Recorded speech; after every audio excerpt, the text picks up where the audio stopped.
Hello and welcome, everybody.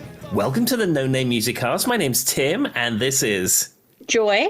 And at the top of the show, I thought we would start with an Ask Joy segment. Now, we had a question from a No Name Music Cast listener, Saz, who's one of our longtime listeners who's been with us almost from the beginning. So this is a question from Saz for you, Joy.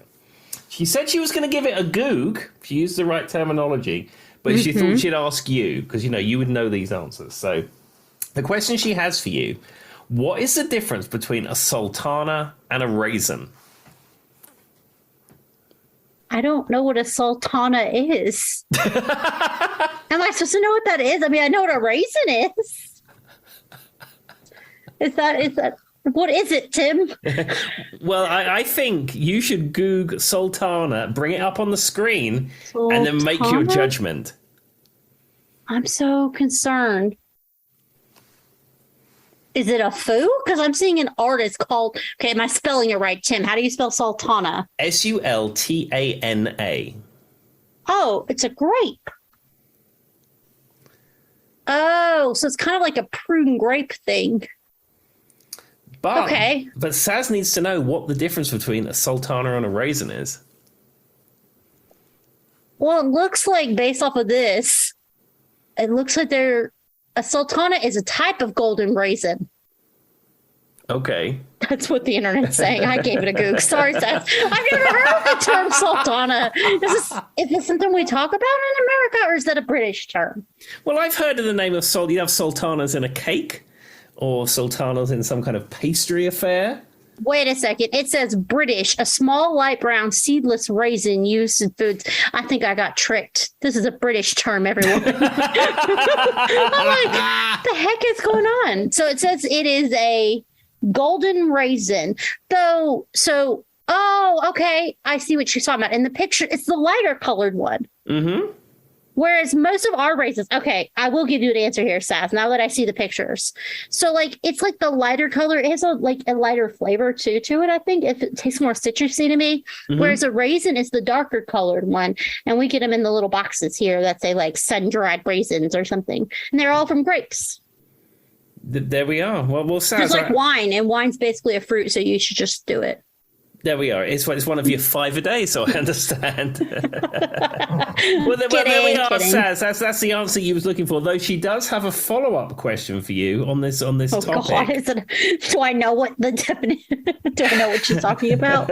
No, the question she has is, what is your favorite dried fruit? I like dried, where you get the apples. Mm-hmm. Do you know what I'm talking about? I love dried apples, or peaches are really good when they're dried. Okay. I like cranberries, dried cranberries. Oh, that's a good one too. I do like dried cranberries. And do you know what? I like freeze-dried or whatever they are, bananas, but I don't actually like bananas to eat because I find them slimy and nasty. See, I can't do freeze-dried bananas. I wish I could. I will say, Kroger makes these little protein packs that you can get. It's cheese, the cranberries that are dried, and then maybe I don't know, crackers or something. Mm-hmm. And they're just little protein packs, and they're 10 for $1, and they're really good. That's when I like my cranberries. But yeah, I like apples the best. Okay, yeah, I can sign off on the apples. I've had the dried apples before now. Very, very, very delicious. Yeah, and I like those better than when you're trying to do your healthy stuff and you're looking at that kind of stuff. They have the fruit leathers, it's called fruit leather, and it's those little line thingies. You know what I'm talking about, Tim? Mm-hmm. I don't care for those. Not a fan. Okay. They actually speak very highly of you. Oh, well, I didn't know that. Sorry, fruit leather. But that with the sultanas that I didn't know was a thing. Apparently, there's also a debate: raisins versus sultanas versus currants. What's the difference? Is that with black currant? Yeah, because you would have a currant bun. No idea what's happening. What's a currant bun? Well, a currant bun is like a sticky cake. It's also British, but okay. Yeah, a sticky cake made of a pastry. I swear, y'all. So is currant black currant then? No, currants are like raisins or sultanas. Well, I don't know what black currant is. It's been banned in America for 30 years. How am I supposed to know? I don't know what it looks like. It could be a Raisin. We don't have them. Though you can get blackcurrant soda at the store now. Well, you can get Ribena. Kroger sell Ribena. Yeah, in the little bottles, which I keep saying Jill Bo wants me to try. Maybe one day we'll have to get it, Tim, and we'll do an on-air try or something. So you've never had Ribena?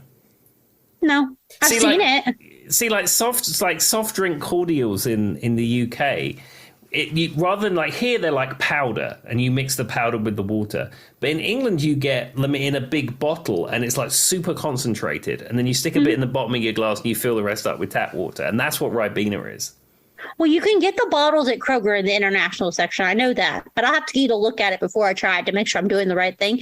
But I've seen them, and they're all the way on the end of the shelf. All right, Tim, that'll be our future.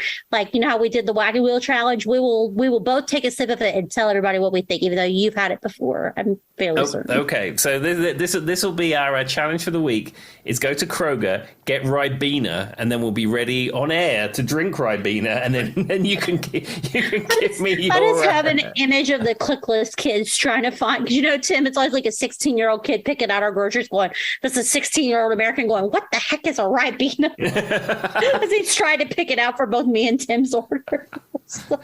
They also have arrows. Have you ever had an arrow? No. What's an arrow? Well, it's like a chocolate bar about so big.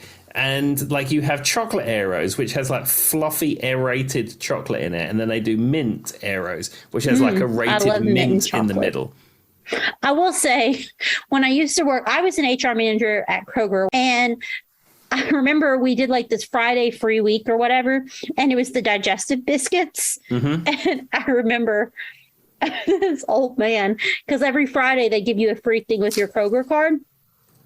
This old man came in and he was like, I don't know what a digestive biscuit is. It sounds disgusting, but I get it for free. And then like the grocery guy got on because it was like the head of grocery. He got on the little walkie-talkie. He's like, what's a digestive biscuit? Why does it sound like that? And I was like, I'm pretty sure it's a British cookie. And he's like, why would they call it digestive? And I was like, I don't know, Tim. Well, you have digestive biscuits, and then you have chocolate digestive biscuits, and then you have, and then similar to that, you might have a hobnob. I mean, digestive means the same in the UK, right? Like your digestion. It is pretty weird, right? From an outside perspective, if you don't know what a digestive biscuit is, it sounds weird. I'm sure it was one of those things that, like, back years ago, it was seen as some kind of medicinal thing, probably like Coca-Cola and 7-Up and things that we've discussed before, and it was probably like full of fiber to aid digestion or something like that. And then over time, it just became a biscuit with chocolate on it. And they just kept the name. But to be fair, I knew what it was just from like people talking about it. But I just remember these guys from Southwest Virginia, the most southern sounding guy going, what's a digestive? Have you ever had one of those digestive biscuits? I have. Okay. It tastes very similar to what you get in those tins in America. Like little, yeah. Well, there we are. Well, I'm glad we've resolved the big food debates once again. I didn't even know what the question meant at first, but I do see it now. Thank you, Saz. There we go. Yes, thank you, Saz. All right, so we are going to do music news. Yay! All right, we have a couple of topics this week. I'm going to lead off this week. So the big news of the week in my musical universe is Mr. Brian May. Mr. Brian Harold May celebrated his 75th birthday yesterday. Whoa, I saw that posted, Tim. Did you celebrate in some way, Tim? Well, I celebrate continually because I listen to his music continually, so I didn't do anything particularly out of the ordinary. But I don't know, for an old geezer of 75, he's getting it done and he looks great. I mean, yeah. And I mean, the hair, man, it will never not be iconic. Also, he somehow can walk around in wooden clogs and be comfortable, and Tim swears that they work for people, so I don't know. I can exclusively reveal now on YouTube, these are incredibly comfortable. These are the Brian May approved Tofflin anti-static clog in the right color. If you looked for his time traveler video on YouTube, you see him walking across the Hammersmith Odeon wearing this exact clog. This is where all my guitar tone comes from. These clogs, ladies and gentlemen. That's the only reason Tim can play the guitar. If you take the clogs off of him, he's useless. Well, I would wear them all the time. I would gig in them. I would wear them to work. I'd do everything in clogs. But getting in and out of a car and driving clogs, I've tried driving in clogs, and it is scary. So I'm not changing shoes continually throughout the day. Someone who's had to take their shoes off because they were wearing heels and step in a car, I understand. Yeah. Terrifying. So I have two pairs of clogs. I have my home clogs, which are the white ones, and then I have black Swedish clogs, which are actually, to be honest, the black Swedish clogs are my preferred clog. Are they? I didn't know that was a thing, but good to know. Well, the way the foot is sand, because it's wood, the way that the foot has been sanded off inside, I find it a little bit more comfortable to my foot. But these Brian May ones are the talisman of tone, if you will. I mean, I understand. You got to do what you got to do, Tim. Exactly. All right, Joy. People don't know that it actually makes an echo from Tim's guitar with the clogs, and that's where the sound comes from. That would be completely correct. Anyway, he was going to tell me, Joy, what's yours? But what's your music news? So mine is something we've all been wanting to know, Tim. It is a hot topic since the day the music died. Da, da, da. So it's about the song American Pie. Okay. So he did a documentary recently, and they just point blank asked him, the obvious thing is the day the music died is when Buddy Holly died. That's what we've all heard. But he went a little bit more in depth of what the actual song is about. Okay. And it's very interesting, and I just want to tell you guys. So basically, he says he could have wrote this song for 16 minutes if they'd let him, but people were like, that's a little crazy. The song's already 8 minutes long? Sure. So he says it's about his childhood. And it's supposed to be, he says, for me, American Pie is a eulogy for a dream that didn't take place. We were witnessing the death of the American dream. And he says it's just as much of important today as it was then. The country was in an advanced state of psychic shock and all this bedlam and riots and burning cities, which I'm not exactly sure what's happening at that moment, but I'm sure if you Googled the times would line up to something. I wanted to write a song about America, but I didn't want to write a song about America like anybody else had done before. There's no small goal considering the number of songwriters at the time were fashioning their own odes to delusions of American dream. They range from Paul Simon with the American tune to Diane's version of Abraham, Martin and John, da-da-da-da. So they're just going on and on about this. He goes on to say that it could have been 16 minutes if they would have let him, which I already said. Every time you listen, you think of something else. It's a puzzle. There's references to kings, queens, and jesters, all along with a host of cultural figures together, and it turns into a virtual pop quiz. And was this a recent interview this week, or? It came out. It was recent enough that it came up when I Googled it. July 19th. So, yes. Oh, okay. So a completely brand new interview. So new information on American Pie. And apparently he's doing a documentary. So it's the promotion for the documentary, of course. And the name of the documentary is The Day the Music Died. Okay. Obviously. It's being held by Paramount. But anyway, I just thought that was interesting. I will say, though, there's one other song that comes to mind when I think of an American puzzle, and that's got to be We Didn't Start the Fire. So I imagine it's the same concept. Yeah. In fact, I wonder if We Didn't Start the Fire was directly influenced by American Pie. Could be. I'm not 100% sure, but I just thought that was cool that he was saying that it's a puzzle. And if you listen to it, the more layers there are to it. Maybe I need to go back and re-listen to it. I do know one thing I do know about American Pie is that when I used to do it with Ian at the Jam, he wouldn't say the Father, the Son, and the Holy Ghost. He'd say the three men I admire the most are Benson, Hedges, and Jack Daniels. I love that. So, not to play on that, but did you know that when it was released, the record company had an idea where half of the singles on side A and half of it's on side B? Oh, wow. No, I didn't know that. Yeah. It was to be a cliffhanger to make people flip over and actually listen to the B-side. Exactly. There you go. Well, there we are. Fantastic. Well, I have one last piece of music news before we wrap this topic of the news up. So this week, Britney Spears sang on Instagram, and she sang "Hit Me Baby One More Time." However, she sang it in her normal, natural voice. Now, I like Britney Spears' music. I've got nothing against Britney Spears. It's fine. But I didn't realize that she sang like that. And then Joy sent me a link of 10-year-old Britney Spears on Star Search or some talent show. It was Star Search. Yes, for back in the day. And she's 10 years old and she's singing in the same voice. It's like this tiny little girl and she's singing like Aretha Franklin or something. It is absolutely unbelievable. And what's happened this week is that people are criticizing Britney for this version that she sang on Instagram in her natural, normal singing voice because it isn't in that baby talk voice that the producers made her do. So I was one of the ones who may have sent Tim the link to this Instagram. I was like, listen to this. And I was like, so Britney has a natural, deep, sultry voice. Mm-hmm. Now, one of the reasons they made her do the baby voice was to separate her from Christina Aguilera. I don't know if you knew that or not. I didn't know that at the time. So Christina, while I will say Christina is still a stronger singer naturally, she always was. Mm-hmm. She has a very deep, sultry voice, right? And she can go from her highs and her lows so that growl, that deep sound, Britney sounds like that naturally too. And there's actually a hint. So I sent him the Star Search videos because I was like, listen to Baby Britney. And I watched all the documentaries. I know my Britney Spears stuff. When you're watching the movie Crossroads, which was an iconic movie for me as a kid, there's a part in the car where they're driving and you can hear Britney singing and you can tell it's her natural voice.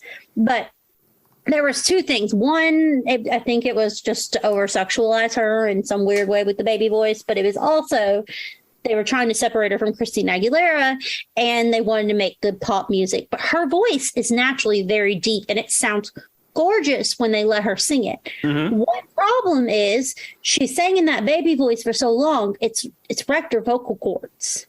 That's not her natural voice. And it's not a good, if you've ever sang like me, who's taking vocal lessons, I don't want to say I'm a Britney Spears, but if you've ever had a vocal coach help you, anytime you're doing something like that and you're making some of those sounds, like that vocal fry kind of sound, it's rubbing your vocal cords together. It's terrible. Mm-hmm. So sadly, I don't know how well she can do that on stage anymore. But if you haven't heard the Instagram version, Tim is correct. You need to go listen. It's gorgeous. Yeah, I was really surprised. I mean, you know, I've only ever heard Britney perform in the voice that you hear on the record. I'd never heard that. And that video of her when she was 10 is absolutely mind-blowing. In fact, I probably have to put that up on the social channel so you can find it. But I was honestly really surprised when I watched that.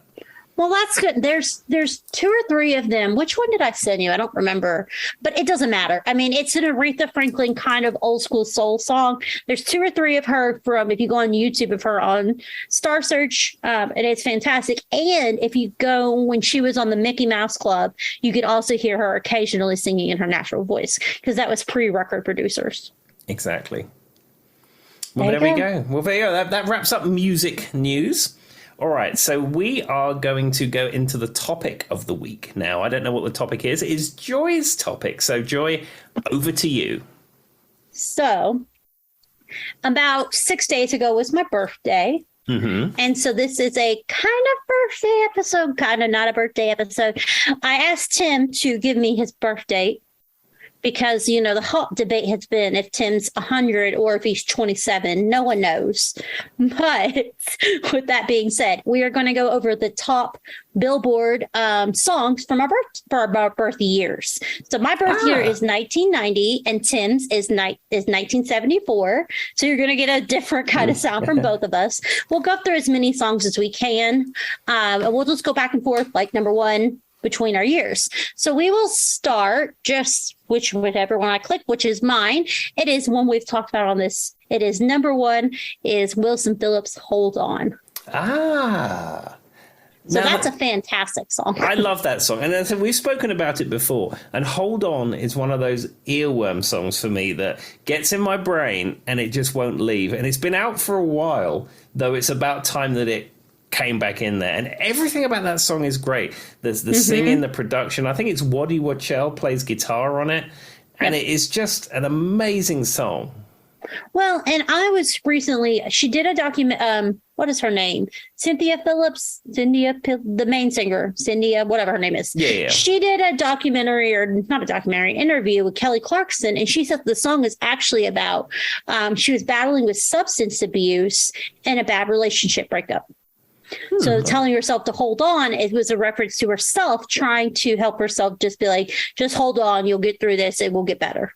Yeah, and I've heard a lot of people talk who are in recovery say that it's a very inspirational song for them and a theme for their recovery.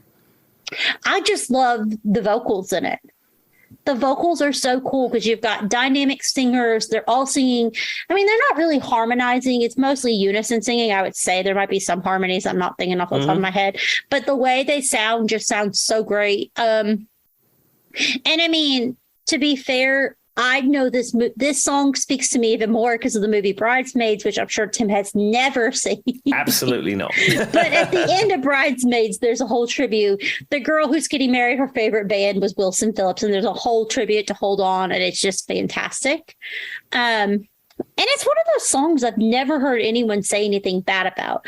And I feel like if I did, I'd probably be like, maybe we're not going to be friends. I don't know. It's just an iconic song. Yeah, I mean, it said it has immaculate production. Everything about it is great. I don't know how you could say, oh, I don't like that.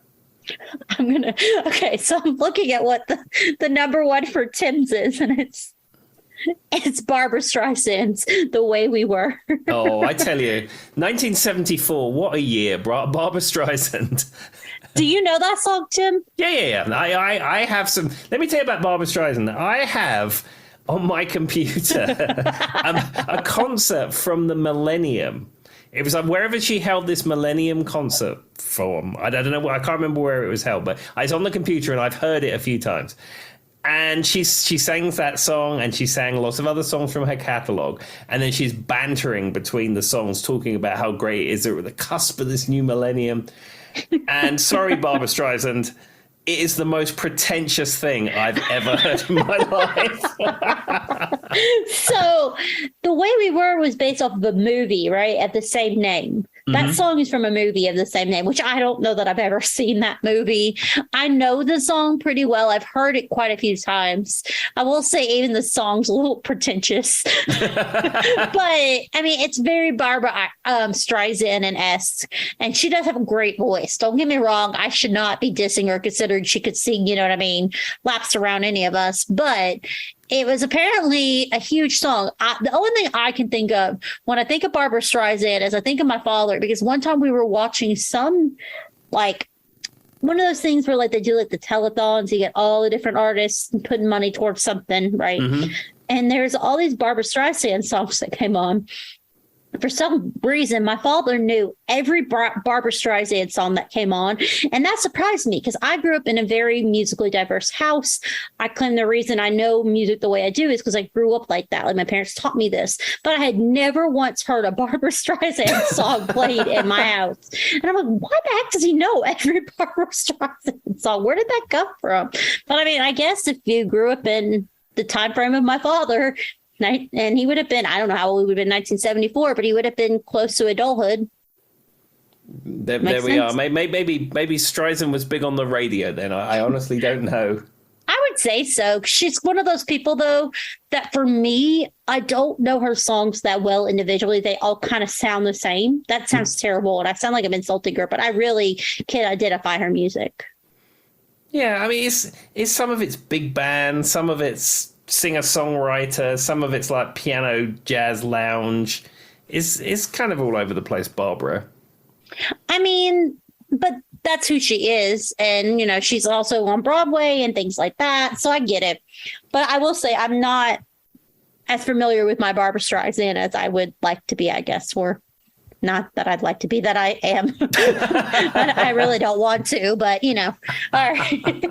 Sorry, Barbara. That was harsh. All right. So for my birth year, the second song is something that I feel like lines up perfectly with Wilson Phillips' Hold On. It Must Have Been Love by Roxette.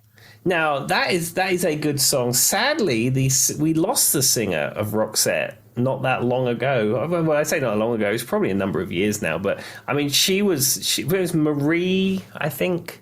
Marie Anderson or something like that. I can't think of her name off the top of my head, but I know who you're talking about because it was all over the news. Yeah, and she died very young, and it's very sad. But, I mean, Roxette were one of those breakout Swedish bands. And I mean that was a great song. I mean, the first song they came out with, of course, was "The Look," Mm-hmm. And they came out. It's on the album "Look Sharp," I believe. Her name's Marie Fredriksson. That's it. I thought it was said Swedishly, so I didn't want to say it. Yeah. I got nervous. And then his name's like Per, like PER. Yeah. Okay. Well, sorry, all my Swedish friends. I kind of knew what it was when Tim was saying it, but I was scared to say it. I didn't want to get judged. Well, let me tell you, Swedish people are very friendly and they're very keen to speak to you in English, and they probably wouldn't make fun of you for mispronouncing because they're, on the whole, my experience with Swedish people is very positive. Well, and that's probably true, but I still got nervous. People are mean. And then wasn't there, did you know it was originally supposed to be like a Christmas song? No, I didn't know that. So the original title was It Must Have Been Love, parenthesis, Christmas for the Brokenhearted, parenthesis. Okay. What the song has to do with Christmas, I don't know. Are they talking about Tompton in it? I don't know. It just said come up with an intelligent. So EMI asked them to do it to come up with an intelligent Christmas single. And it came up with a top 5 hit in Sweden, but was not released internationally. And then they rehearsed it for international and cut out whatever the Christmas part was. Okay. And I'm assuming the original was sung in English because a lot of Swedish musicians for the Swedish market will sing in English. I would think so, because it was literally named It Must Have Been Love, parenthesis, Christmas for the Brokenhearted. So I would think. Sure. I mean, English is so widely spoken in Sweden, and it is seen as the language of entertainment and the language of music, and everything like that is all in English. So it doesn't surprise me if that was the case. Now, I will say this movie was in the soundtrack for Pretty Woman. I know that much. Mm-hmm. And apparently they recorded a version for the Spanish language version of Pretty Woman. So there's a Spanish version out there too. Oh, wow. And that's interesting because didn't ABBA do like a few Spanish songs we were talking about it or something like that? Yeah, they did. If you can go on YouTube, on the official ABBA YouTube channel, there are Spanish versions of a lot of the classic ABBA songs. And I seem to remember you have a relative who's a native Spanish speaker.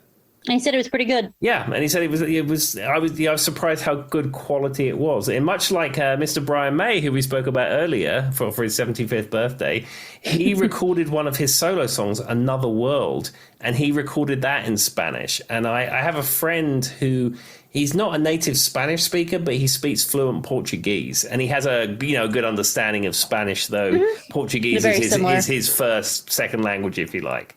And he said, you can sort of tell with the pronunciation that he's not Spanish, but they said that his accent was good and his pronunciation was good. There we go. I mean, to be fair, if you speak like English, the Latin-based languages are probably even easier because English is supposed to be one of the harder languages to learn. So if you're Swedish, you can learn English. The rest is probably pretty easy. I can bluff my way through not terribly conversational Swedish. Well, I know a few words and a few phrases. That's about as far as it goes. And I know if there's an A and it has a little circle on the top, it's an or sound. Mm-hmm. And that's about it, really. Somebody screaming at the screen going, that's not right, Tim. What are you talking about? All right. So for the next song for Tim's birth year, it is one that I'm very familiar with. And I feel like it's been used in like TV shows, movies. It's Seasons in the Sun by Terry Jackson. Yeah, that is a good song. People were grooving to that in the fabulous year of 74. What a great song. I mean, it is one of those songs that I think that Westlife did a version of. Okay. Right? That band that you told me about. Wasn't Westlife like a British band? Yeah. They were from the quote unquote 5 attractive people standing in a line doing synchronized dance moves. I only know that because I saw it when I was looking it up earlier, but apparently they did a version of it. I mean, I have nothing against Westlife, but my go-to version of the song is not the Westlife version. Apparently, it is an English adaptation. That's not how you say that word, everybody. Adaptation of a 1961 song called, I'm not going to try to say it, something in maybe French, could be Spanish. I think it's Spanish. Le Morbid. It basically means The Dying Man. Okay. Belgium. So it's probably French singer-songwriter Jack Barrel. With the lyrics rewritten in 1963 by American singer-poet Rod something, portraying a dying man's farewell to his loved ones. It became a worldwide hit in 1974 for a Canadian singer, Terry Jackson, who we were just talking about, and became a #1 Christmas song in the UK for Westlife. What's with the Christmas songs? I don't know. I mean, I think that's where money is made at Christmas songs. And the thing is, if you have a good Christmas song, they will play it every year. And that becomes a residual royalty check for you. So if you crack the Christmas market, I mean, you're sorted. But I don't understand what the song has to do with Christmas. I guess because it's like, we had joy, we had fun, we had seasons in the sun, right? Mm-hmm. I guess maybe talking about the Christmas season, but it's not usually in the sun, especially not in the UK. They're all over there melting when it hits 80 degrees. Let me tell you something about UK weather. So the folks in the UK currently, I mean, you'll hear this a few weeks after the fact, but the folks in the UK currently are having 80, 90 degree weather, and I think it was like 104 degrees at Heathrow, which is not surprising when you have jets and lots of asphalt and no grass and all that kind of stuff going on. So it's not surprising that it's going to hit that kind of temperature at Heathrow. But a lot of folks are like 80, 90 degrees. And if the media is to be believed, everybody is losing their mind. And yeah, the country's not set up for heat like that. Not many people have air conditioning in their homes. Not many people have air conditioning in their businesses. So yeah, it's kind of rough. But let me tell you something about UK weather. It snows and you get 1/8 of an inch of snow and the entire country grinds to a halt. The trains don't run and Heathrow cancels flights and roads are closed and all this kind of stuff. And then for a country there where it rains continually, it'll rain heavily for 2 or 3 weeks. There'll be flooding and people can't handle the flooding. It's just the country is not set up for weather. It's just not a weather country. Well, back to the seasons in the sun, which I don't know has to do with Christmas, Westlife. Apparently, the Beach Boys tried to record a track of it for their album Surf's Up. On July 31st, 1970, they attempted a rendition of Seasons in the Sun, but the session went so badly that the track was never finished. Oh. I don't know.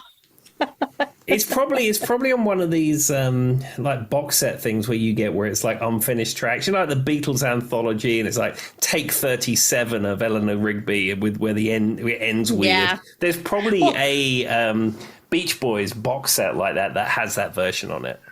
I mean, he just said it just was the wrong song for us, so whatever that means. There we go. I think they were particularly chemically enhanced at that point, so maybe it wasn't going well just generally. I mean, that's fair. I just find it interesting. I really need to go find that Westlife version and find out what the heck it has to do with Christmas in the UK. What was happening in 1999? Were they going through another heat wave? What, in December? I don't know. It's not Florida, Joy. I don't know, Tim. Weirder things have happened. All right, back to 1990. Let's flip it again. It is, we've talked about this song a few times. Sinead O'Connor's Nothing Compares to You. Yeah, classic song. It's a Prince song, which was covered by Sinead O'Connor. I have a very vivid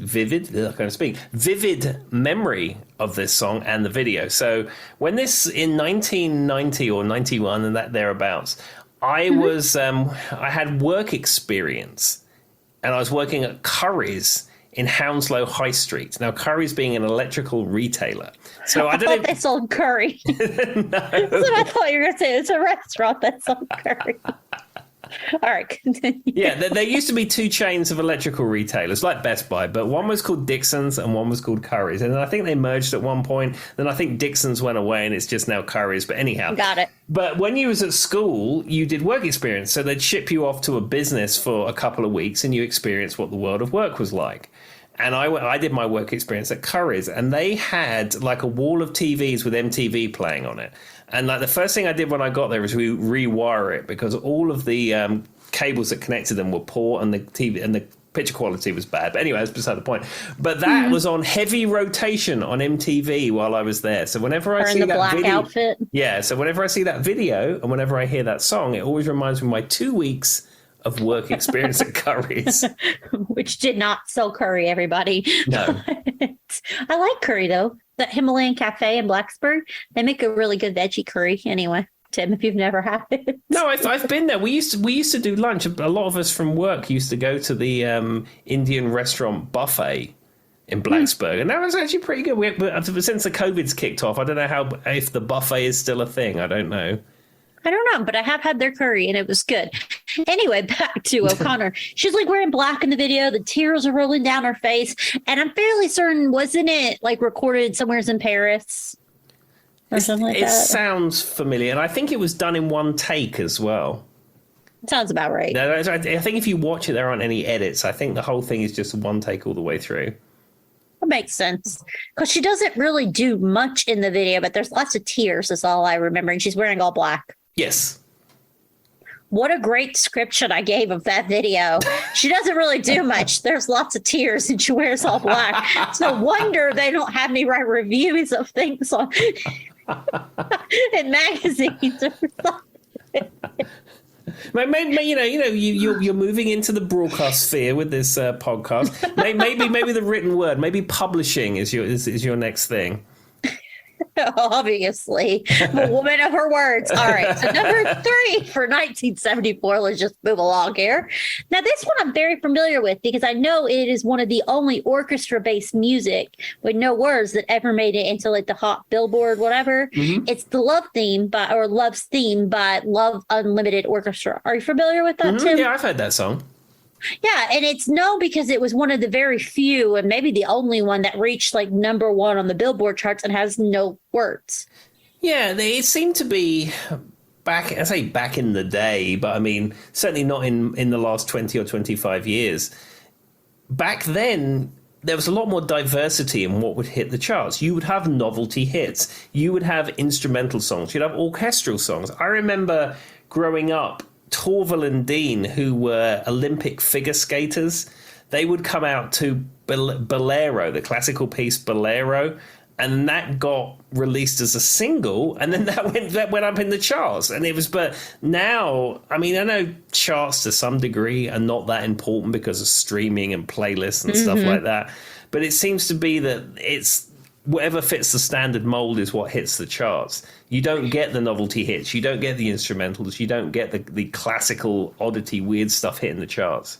I think that's very true. And I feel like that there's actually a whole science behind it. Like there's like a mathematical way of getting a pop hit. And that sounds really bad, but it's true because it's very structured. One thing that's cool about this song, and I watched a whole documentary on it. It goes back to kind of my like Motown disco obsession I have. It's a predecessor to disco music, but it's known to be like the influence for a lot of disco music, the sound of this, because it's got like a wailing guitar and different things like that. And then it was actually written by Barry White. Oh, okay. I don't know if you knew that. And he was like he wrote all the music to the Love, whatever orchestra they were, Unlimited or something. And that's the same Barry White, like Can't Get Enough of Your Love, Baby, and that kind of music. But I mean, he actually wrote the music for it, and it's very famously known as being the inspiration behind a lot of disco music. Yeah, because you listen to a lot of like pure disco, especially like in Village People disco music.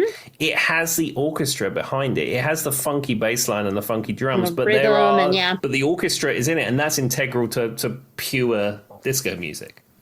Yeah, I was watching some documentary where they were discussing this specific song, and that was a big piece. They talk about why it was so important was that it was a founding for that kind of sound. So, and whether it's defined as disco, I don't know. Some people say it's soul, some people say it's disco. With no words, it's kind of hard to define, I think, what it falls under. But it is pretty cool that it was written by Barry White and produced by him. And from the year of 1974 as well. Look at you, Tim. You just had such great things happening that year. I mean, one reasonably good thing happened that year, I suppose. One thing that was good for you. Yeah. All right, so back to 1990, which I may say I find to be a better year, but biases are biases. I exactly. guess.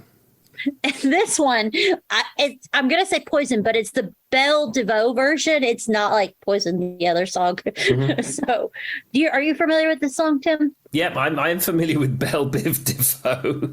However you say that, I didn't say it right, but that's fine. I mean, it's known for like the swing kind of R&B type thing. Mm-hmm. But I remember when this song came out. The reason I laugh about it, though, is there was on Glee, back to my Glee days, they did like a boys R&B rhythm type thing, and they did a whole thing with this song and this kind of sound. Mm-hmm. So that's what I think of it, but it doesn't really matter or tell anyone anything about the song. I mean, I know this song. I've heard this song, but I think in 1990 or thereabouts was the time when I was getting into. How old was I? 16. So I was into playing guitar. I was into learning about different music that I'd like to get into. So I probably was not listening to chart music, and I probably was not giving Bel Biv DeVoe a lot of my attention. I mean, they were probably playing that on Capital Radio. Oh, I'm sure.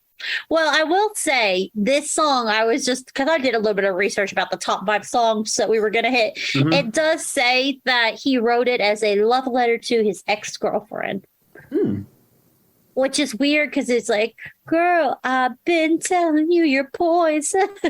So it doesn't really seem like a compliment. I guess maybe she's poison and she keeps drawing him back in like a spider or something. I guess that's what the love letter means. I don't know. I'm not Dr. Freeze. That's his name, by the way. So what you're basically saying is Bel Biv DeVoe are spiders. Is that the conclusion you're drawing from this? Yes, that's the music news for the week. That's actually the news article. No, I don't know.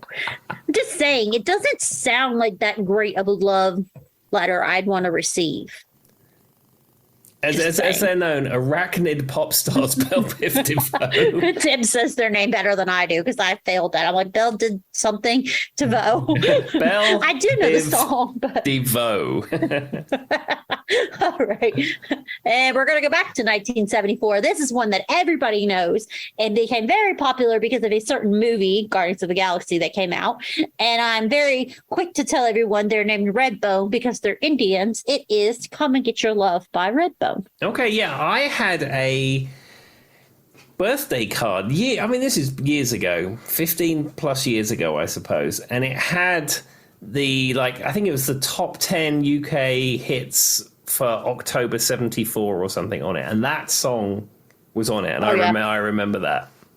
Well, it's made a big kind of, it became really popular because it was on the Guardians. So the Guardians of the Galaxy soundtrack is actually a great soundtrack, but this song was on it and it became more popular. And then there was a TikTok where people were doing something with it. I can't remember that it made it more popular, but I've always been one that I'm always quick to tell everybody, guess why they're named Redbone? Because they're Indians. Mm-hmm. And so when you see them, they wear full Indian garb like they do when they're performing. So it's really cool. And they were like the first like mainstream kind of Native American band, indigenous band. That was just what they were known for. I mean, to be fair, I can't name one other song they had. Well, I mean, at least they had one song. I mean, they're a one-hit wonder. A number one song. Yeah, exactly. I'm just saying I can't think of anything else. I'm sure there's something else that they'd probably be really cool to see live because they do have that kind of, like, they dress up and everything.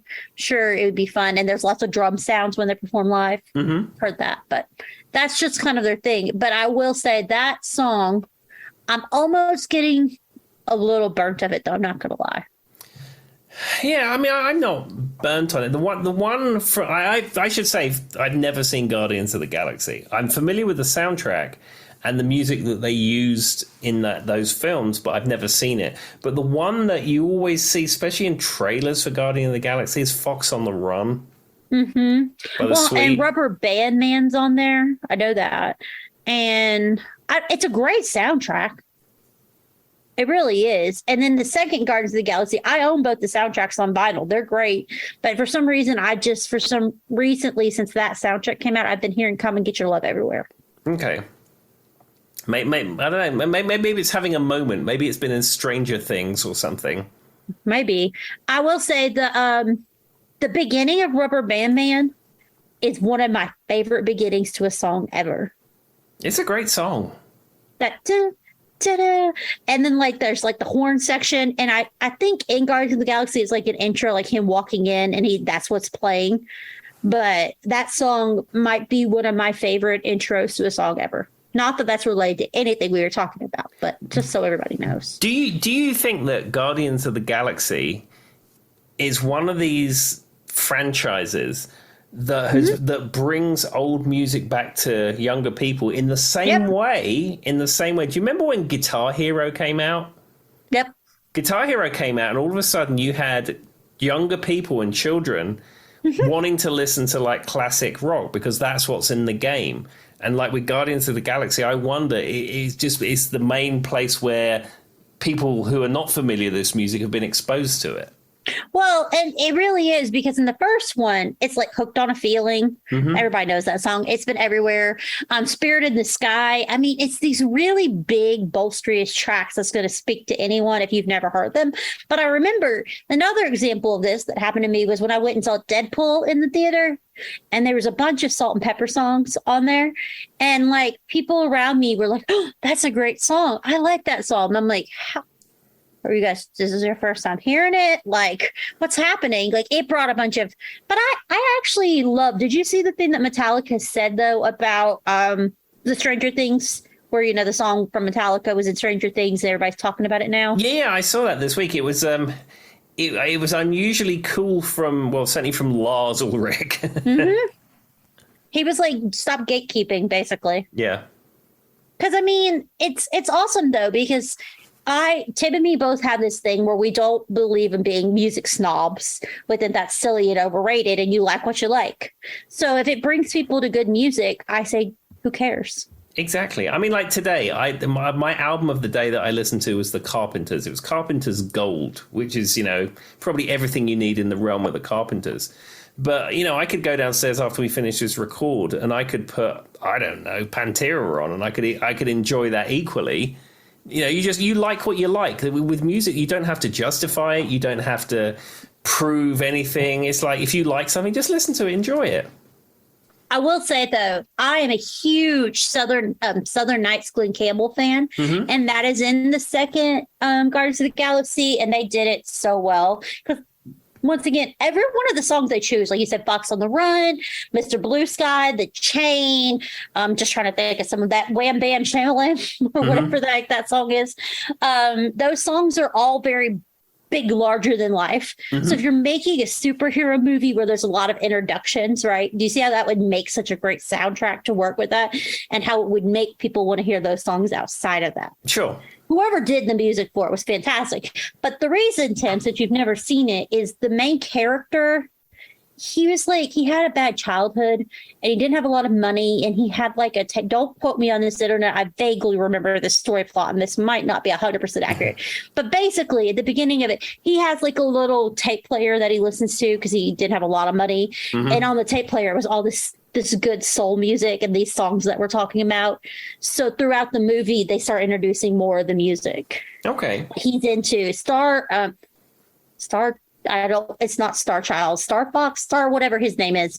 The main guy from Guardians of the Galaxy, that's his thing. He's big into music like we are. And so these are the songs that he used to listen to in his childhood when he wanted to get away from the bad situations he was in. He'd put it on and listen to it, and it'd make him escape. Okay. Well, I didn't know that. I know nothing about it other than the soundtrack album. What is his name? Is that Groot? Me. Is that something different? So Groot is in it, but he's not the main. Groot's a little plant. Oh, I don't know. I love Groot, but no, there is a part where Groot is dancing to if you hear me typing, it's because I got to remember what his name is. Star-Lord, not Star Child. Star-Lord. Groot is dancing to like the Jackson 5. That's fantastic. But anyway. Well, you know, Star Child is with two things. One, it's Ziggy Stardust is what I was thinking. One, the Star Child is Paul Stanley from Kiss. And more importantly, the Star Child is the character in the 80s TV show V. Did you ever watch the 80s TV I know show exactly. V? I know exactly what you're talking about. I haven't watched all of it, but I know what it is. Yeah, the Star Child was born between a relationship with one of the visitors and the girl Robin. Of course. And then she was born, but she was born a lizard, but then she sort of turned into a girl. And then over the course of about 3 episodes, she becomes like 25 years old. And then she's a star child, and then and then in the last episode she has some kind of powers, and they were going to drop a nuclear weapon and destroy the Earth, and then she does something, and then the visitors go away. We're really bad at reviewing movies. Someone in the distance going, "This is a music podcast." Her version of Guardians of the Galaxy version, his version of that, terrible. But V was something about over here, and then a movie, and then. But let me tell you, V was great. I watched it recently when they visitors pull the things off their face and their lizards underneath. You remember I remember you talking about it once before. I think that's how I learned about it. Have you not seen it? I've seen bits and pieces of it. And I think the only reason I went and sought it out was because you talked about it once before, about the aliens where they take the masks off or whatever. And I was like, what the heck is he talking about? Let me give you some, ladies and gentlemen listening to this music podcast, let me give you some V advice. So they made 2 mini-series of V. They are absolutely fantastic. It's like 5 episodes and 4 episodes or something like that. It's 2 mini-series. They are great. Watch them, enjoy them, superb. Then they made it into a weekly series, which is about 30 or so episodes. The first 4 or 5 are good. And then they run out of ideas, and it is absolutely appalling. And I watched all of that last part just to complete it, but in some respects I wish I didn't, because it was terrible. So that's when it jumped the shark? I tell you, they got in a spaceship and they jumped right over that shark. In full motion. Exactly. All right, well, I kind of forgot what brought us. Oh, yeah, Guardians of the Galaxy. Somebody's like, their versions of movies. This is why they don't do a movie podcast. Do you know what? We should do a movie review podcast one day. It'd be so bad. Yeah, just of films we've vaguely seen. I'm pretty sure there's a tape player when he was a kid, and he put it on. And it was on gas mark 6. Exactly. That's how we knew what temperature to put it out, everybody. I still, to this day, that might be one of our funniest debates on this podcast. Now Tim's like, I don't know. I don't cook, Joy. You know this. Literally. Okay, so funny story. When I first met Tim, we weren't really, we didn't know each other. Nobody introduced us. We just happened to sit beside each other in the break room one day. Mm-hmm. And I kind of called him out, and he was like, shush. So I was like, he was talking about not cooking, and he needed to put something in the microwave, and he needed help for it. And I was heckin' judging him. I was like, what was I said? I was like, oh, you can do it. And you were like, looking at me like, I don't know you. Why are you judging me? That's before we knew anything about each other. But I still remember I was like, that British dude really didn't like me. All the times have changed. All right. Back to 1990, and it is number 5. So I'm doing the top 5. Madonna's Vogue. Okay, yeah. Now Vogue is a great show. I think Vogue was a whole movement at the time where people were voguing. I think it was a dance, and people in clubs were voguing. Do we know if they were actually doing that, or is that just what they told us they were doing? No, I think weren't people in fashion shows on doing catwalk things, and they would be voguing as they walked down, and people were in clubs voguing. I think it's all hand motions. I think so. I mean, to be fair, Vogue is one of her best songs. And I could see how it could be, especially in nightclubs. It would have with that throbbing beat. It had that house groove to it, so it would have worked. So they probably were. I'm just being silly. And it would have been along the lines of her Like a Prayer, Express Yourself. They're all kind of I feel like dance hits in some way. So sure, I would put them together. Yeah, I would say for me, of that era, Like a Prayer is my favorite Madonna song of that era. Mine too. By and large. Yeah. True Blue's up there too, but of that era, it's definitely Like a Prayer. And that song, the intro to Like a Prayer is one of I was talking about the intro to Rubber Band Man. Mm-hmm. It's iconic to me. And I understand there was the backlash where people didn't quite get what the song was about, I feel. Mm-hmm. But yeah. Apparently Vogue though the biggest it still remains one of Madonna's biggest international hits. So like her number one international hit is Vogue. It topped 30 countries, including Australia, Canada, Japan, the UK, and the United States, and however many more equals 30. Yeah, I mean, I remember it being out, and it was everywhere. When I was listening to Capital Radio, that was played continually. I mean, and I would say it's probably one of the ones everybody knows. I will say it's not my favorite, but I do like it. Yeah, it's a great song. It could be, like we were talking about the American Pie is kind of like a history of things. It's kind of a history because it says like Greta Garbo, Marilyn Monroe, Petrie Antomacho, Marlon Brando, Jimmy Dean on the cover of a magazine. Yeah. Grace Kelly, Jean Harlow, whatever. Anyway, I'm just saying it kind of goes through a lot of Ginger Rogers in there, Rita Hayworth. She had Grace, or whatever it is. Betty Davis is, I think, mentioned. It's kind of like naming a bunch of people. I wonder how many people go back and listen to these songs though, Tim, and like they're not familiar with who these people are, and they're like, why are they saying all these names? Like, if you think about it, if you get somebody who was born in like 2004, do you think they'd have any clue who? And I'm not judging because some of them would, but you have to imagine there's somebody who doesn't know who Betty Davis is or Ginger Rogers or something. I mean, 100%. I mean, let me tell you about an interaction I had this week, a professional business interaction with somebody I work with. So, person comes into my department. Hey, can I have a cable for a laptop? Because I want to plug it into a monitor. And I said, sure. What are you plugging it into? I'm not sure. I said, well, let me come to your desk. Go to the person's desk. And they've got an old square monitor, like a... Is it like a VGA or something? Yeah, it was VGA, but it was like a 19-inch monitor. Okay. And I said, this is really old. I said, we need to get rid of this for you. I'll give you a new widescreen one. I've got some. And as I was connecting it up, I said, some of these monitors are really old. I said, some of them have a manufacture date of 2002 on them. And she says, older than the person. And then she says to me, it's the same age as me. And then I was like, I'm having a professional business conversation with somebody born in 2002. I'm done. I'm going home. So, you know what hurts, Tim? As an HR person who hires people, when I hire people and their birth dates, and they're in the 2000s, and I'm like, how are you old enough for me to hire you? How is this happening? I mean, everybody knows 2000 was 5 years ago. Exactly. And the 90s were only 20 years ago, Tim. Exactly. And the 1980s were 25 years ago. Obviously. For some reason, when you said everybody knows everybody, all I thought was everybody knows everybody. Everybody. Do you know that song, Tim? Called you friend. Don't need an invitation. I haven't heard that song in years. I don't know where that came from. Okay, back to what we were doing. All right. Your next one is one of my all-time favorite songs from one of my all-time favorite bands from 1974. And it is Dancing Machine by the Jackson 5. Yes, I love Dancing Machine. I mean, that is sort of slightly later Jackson. I think it's Jackson's rather than Jackson 5. Is that correct? It was, yeah.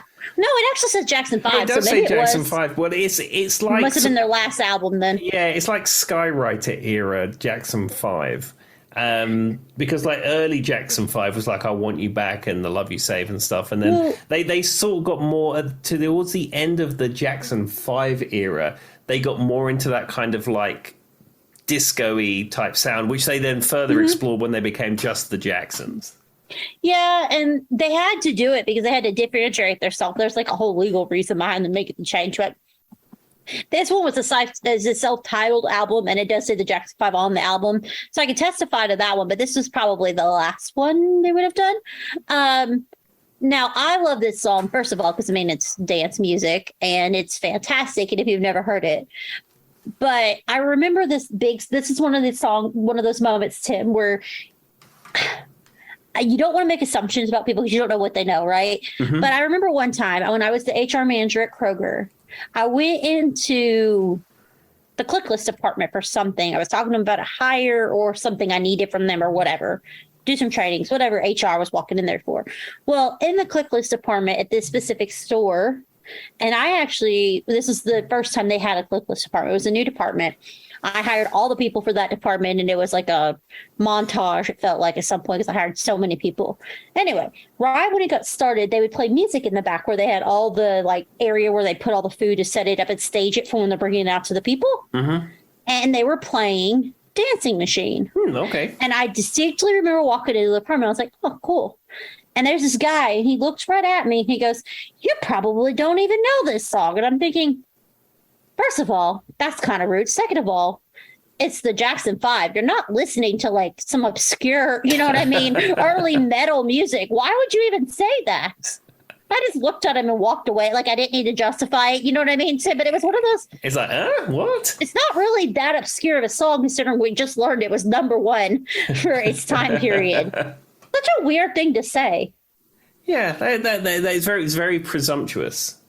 I mean, I guess maybe he was joking or something. But I'm sitting there thinking, it's not like I walked in and you're listening to some Swedish hair band from 1972. Exactly. It's a mainstream act and a song that a lot of people know. I mean, even if they don't know it by name, if you played this song to most people, Tim, they would know it. Sure, yeah. It's widely known. Such a weird, but I mean, I can't remember anything else about that guy. And I think he only made it a few weeks after I hired him. But it was just a weird interaction. I just kind of looked at him and walked away because I'm like, what a weird thing to say to someone. So you should have said, okay, well, we thank you for that. We're going to start the progressive discipline action now. So we'll get this documented. Accusing me of not knowing who the Jackson 5 is. Yeah. What is wrong with you? Yeah, we'll get this documented. We'll get this in your HR file, and we'll review it at your 4-month evaluation and see if you've made any other comments like this. And at which point, we may have to part our ways.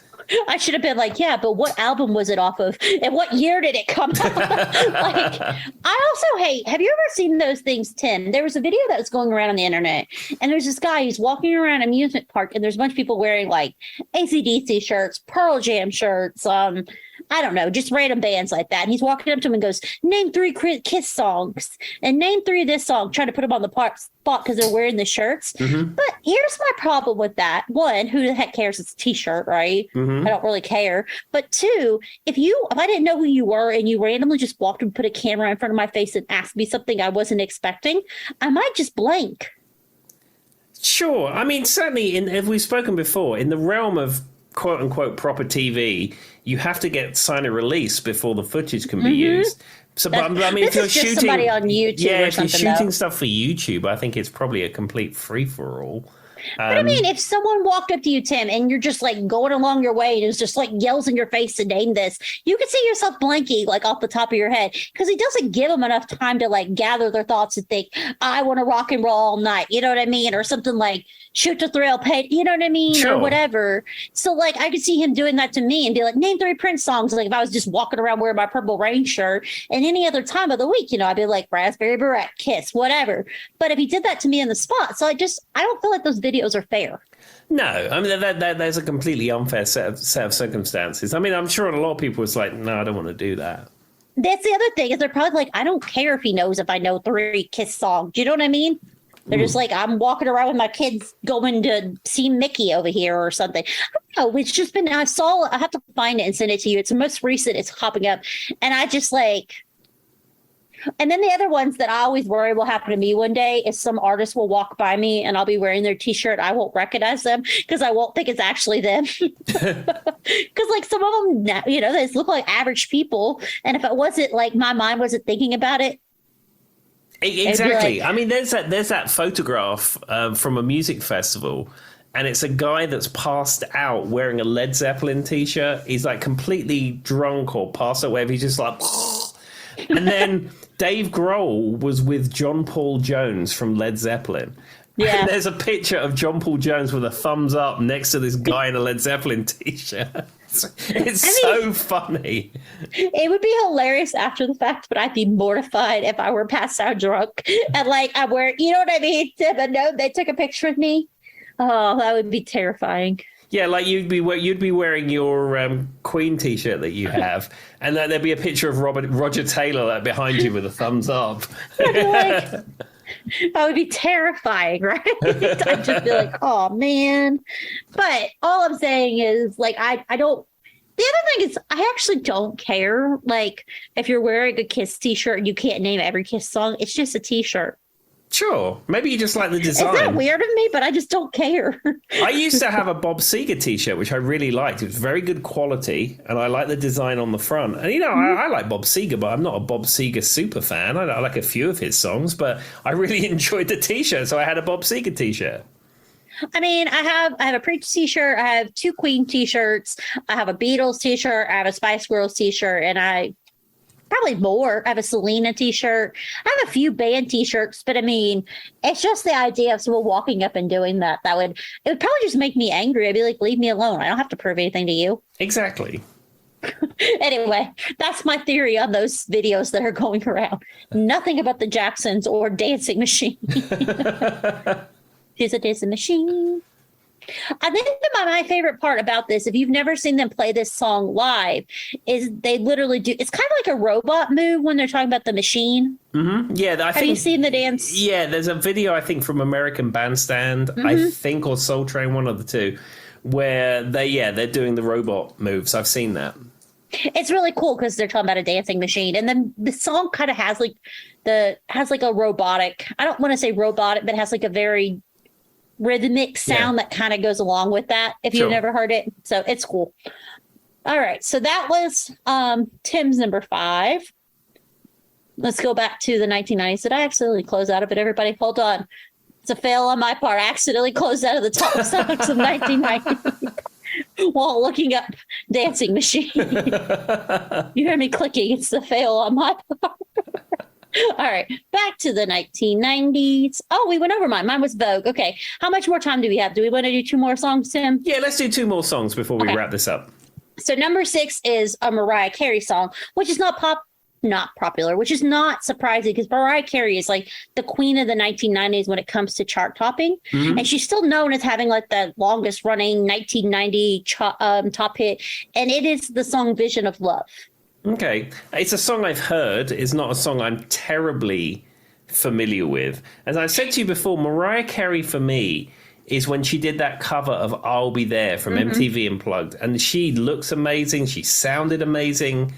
And I don't know. I mean, I've no negative feelings about Mariah Carey, but when I think of her, I think of when we first met Mariah Carey, which was on that MTV Unplugged thing. So the reason this song is important, if you've never heard it, and you probably heard it, she's got the very slow Vision of Love. It's a very slow dance tempo song, and it's from her. It's a self-titled album, or it might be self-titled. I mean, it might actually be A Vision of Love might be the name of the album, but it was her first album. It was a debut album. So she hit number 1 on her debut album, which is pretty cool. Mm-hmm. And this was one of the first ones you heard her whistle register, which is her, thing that she's known for. So Mariah Carey actually wrote a lot of her own music, which I don't know that people know. And she says this song was written about some ex-lover, which of course it was like that in like 90% of the songs on the radio. Mm-hmm. But so in the video, she's like singing by this large picture, and it was just for her. This was her breakout song. And it's very slow tempo, but I think it's beautiful with her voice and her sound. But I do prefer when she got into her pop music realm. It's not my favorite. Okay. Yeah, I mean, I'm pop music Mariah. I'm just gonna be honest. Yeah, I'm MTV Unplugged Mariah. Well, look at you. We all have our different Mariah versions. It's like everybody's like, which Harry Potter house are you? Well, which Mariah version are you? Yeah. That from here on in, that's how we will judge people. What Mariah are you? I'm a fantasy always be my baby kind of girl. Emotions is like my favorite. Anyway. I mean, I will say I am starting to get bored of Mariah Christmas time. She's reaching burnout levels. Oh, yeah. I mean, that was a great song the first few years that it was around, but certainly when it comes to Christmas songs, that is not one that I reach for. I could listen to Last Christmas by Wham 1,000 times. I can listen to Christmas Rapping, as you know, by the Waitresses is the ultimate Christmas song. But when that, I don't want to love for Christmas, it's just like Mariah, I'm done. So every year that shoots up to the top of another billboard during Christmas time in America. I don't know about the UK, but in America it does. And she makes so much money. She makes so much money year after year after that Christmas song. But a few years back, I don't know, 2-3 years ago, she did a version. It's called Oh Santa. And it was with Ariana Grande and Jennifer Hudson. Okay. I liked it way better. I wish it would become popular. It's so cool. It's nice. There's harmonies. There's like a cool video. And it's very upbeat and poppy Mariah, but it's got some cool like songs and stuff. And she did it a few years back. And I'm like, why can't this song become popular? I liked it originally, but now I'm like, no, I can't hear about her, who she wants for Christmas anymore. Sorry. I mean, I'm Team Mariah through and through, but it's too much. It's saturation point. It's the 90s pop version of the Guns N' Roses song of which we will never speak of again. Never. It sounds like, so I don't know what you know about Harry Potter, but every time you say we will never speak again, they always say that about Lord Voldemort, he who must not be named. Oh, I've never. That's what I think of. I think I've seen one Harry Potter film. I saw it in the cinema. I was dragged into it. I did not enjoy it, and that was about my experience. Is Hannah a Harry Potter person? Yeah, she loves it. That's what I thought. All right. I knew I liked Hannah. Anyway, so for Tim's number 6, it's a song that I'm very familiar with, and he might have used it when he has done his DJing, quote unquote, which is just playing music by pressing play on his computer. That's correct. It is The Locomotion by Grand Funk Railroad. Yeah, I think that is is that the cover of Little Eva's of Locomotion? Yeah, I think so. Yep, it is. Yeah, it's 1962 was her version, and this was 1974. Yeah. This is it's not quite disco funky, but it's getting into that realm from our friends at Grand Funk Railroad. Well, and it's one of those. So apparently, they wrote it after it was recorded by the Dee Dee Sharp. She had she was the one who sang that mashed potato song too. Which is also about dancing. I don't know. When I think of the locomotive, I just assume we should all be doing a conga line, but that could be wrong. That's true. But you have to remember the definitive version of the locomotion is not Little Eva or Grand Funk Railroad. It would be Kylie Minogue. That is true. I didn't even think about that. Yeah. So Grand Funk Railroad laid the tracks for Kylie. Speed on down on her locomotive. Well, and it's a clapping song, right? There's clapping in it. Yeah. So Hannah would say that this song is superior by her clapping theory. Absolutely. Oh, actually, clapping. That reminds me. I should have mentioned this in music news. This is new music news, assuming that you like pop videos that were made in the 80s. So... Wow, cutting edge. Yeah, so Hall & Oates, Private Eyes, which is a great clapping song. Private Eyes, watching you. Yeah. Okay, so everybody listen to this podcast, pull up Private Eyes on YouTube, find the official video, watch it all the way through. I think it's about the 2.5 minute mark. John Oates makes his one and only appearance with a magnifying glass, and he's like, Private Eyes, and he holds it up, I'm watching you, and then he gives it a knowing shake, and then he puts it away. He only makes one appearance. Now, Daryl Hall has a very brief bit with the magnifying glass at the beginning, but he doesn't really work it. But John Oates, it may be only in frame for about a second, but I tell you, he's making full use of the magnifying glass. All right, I'm going to have to go watch that, because my theory is Daryl Hall is actually a supervillain. You can go back a few episodes if you don't know. He's evil, but I will. I love his partner in crime here. So crime, Private Eyes. Anyway, that wasn't supposed to be a joke, but all right, back to not related to that. The Locomotion song. Did you know there was a British girl group called the Vernon Girls? Yeah, I think that is a name I've heard. Apparently, they did a version of the Locomotion song that was very popular. Okay. So there you go. So they did a version as well. And they also did a version of Love Me Do. I don't know anything about these people, but they were apparently a British girl group that did a version. There we are. So if you're not familiar with it, go listen to it. Also, go watch Private Eyes for Tim's cutting edge music trivia. I tell you, just look at John Oates and the magnifying glass at the 2.5 minute mark. It is. I mean, we stepped it up, Tim, from the time we were talking about medieval music. I didn't cut you off, but we've at least went centuries ahead. The Green Sleeves episode was on the cusp. Now this episode's me just cutting Tim off and then laughing. All right. Well, with that and Tim's wonderful piece of knowledge, is there anything else you'd like to say to the people?